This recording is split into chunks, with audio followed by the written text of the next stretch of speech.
വായു, നമുക്കിന്നൊരു അടിപൊളി സാമ്പാർ ഉണ്ടാക്കാം. ആദ്യമായിട്ട് ഒരു 3/4 കപ്പ് തുവരപ്പരിപ്പ് നല്ലോണം കഴുകി 1 ടീസ്പൂൺ ഉപ്പും 1/2 ടീസ്പൂൺ മഞ്ഞൾപ്പൊടിയും 1 കപ്പ് വെള്ളവും ഒഴിച്ച് വേവിച്ചെടുക്കാം. നന്നായി വെന്ത പരിപ്പിലേക്ക് നമുക്കിനി ആവശ്യമുള്ള പച്ചക്കറികൾ ചേർക്കാം. നിങ്ങളുടെ താല്പര്യത്തിനനുസരിച്ച് പച്ചക്കറികളിൽ മാറ്റങ്ങൾ വരുത്താം.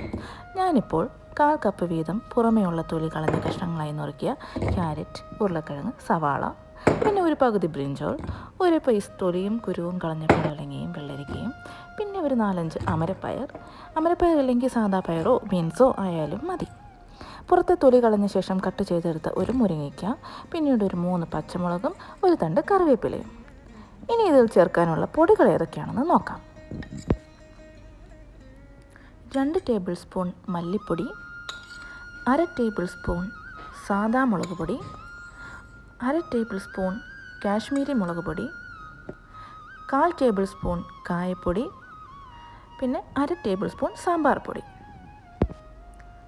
1/2 ടേബിൾ സ്പൂൺ ഉപ്പും കൂടി ചേർക്കാം. വേവിച്ച് വെച്ചിരിക്കുന്ന പരിപ്പിലേക്ക് ഈ പച്ചക്കറികളും പൊടികളും ഒന്നിച്ച് ചേർത്ത് ചൂടുവെള്ളം ഒഴിച്ച് നന്നായിട്ടൊന്ന് മിക്സ് ചെയ്ത് എടുക്കണം.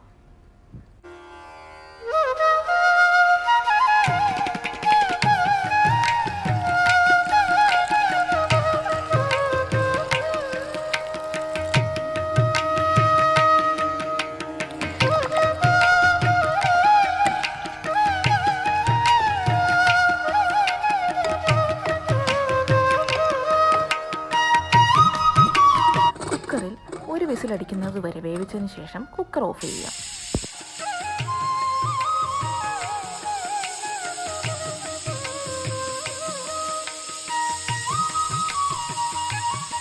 പ്രഷർ പോയതിന് ശേഷം നമുക്കിനി 1-2 ഇൻഗ്രീഡിയൻസ് കൂടി ചേർത്ത് തിളപ്പിക്കാം.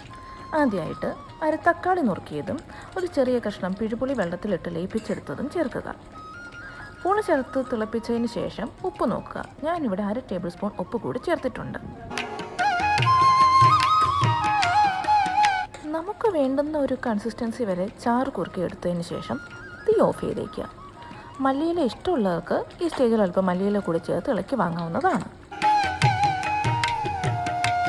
ഇനി ഒരു പാത്രത്തിലേക്ക് അല്പം എണ്ണ ഒഴിച്ച് ചൂടാകുമ്പോൾ 2-3 വെണ്ടയ്ക്ക കട്ട് ചെയ്തത് ചേർത്ത് ഒന്ന് മൂപ്പിച്ചെടുത്ത് നമുക്കത് സാമ്പാറിലേക്ക് ചേർക്കാം.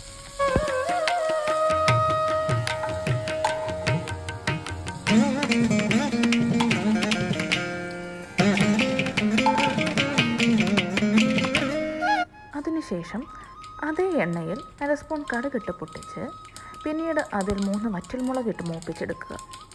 ഒരു തണ്ട് കറിവേപ്പിലയും കുറച്ച് ചുവന്നുള്ളി വട്ടത്തിലരിഞ്ഞതും 1/2 ടേബിൾ സ്പൂൺ സാമ്പാർ പൊടിയും ചേർത്തിളക്കി ചൂടോടെ സാമ്പാറിൽ ചേർത്തേക്കുക.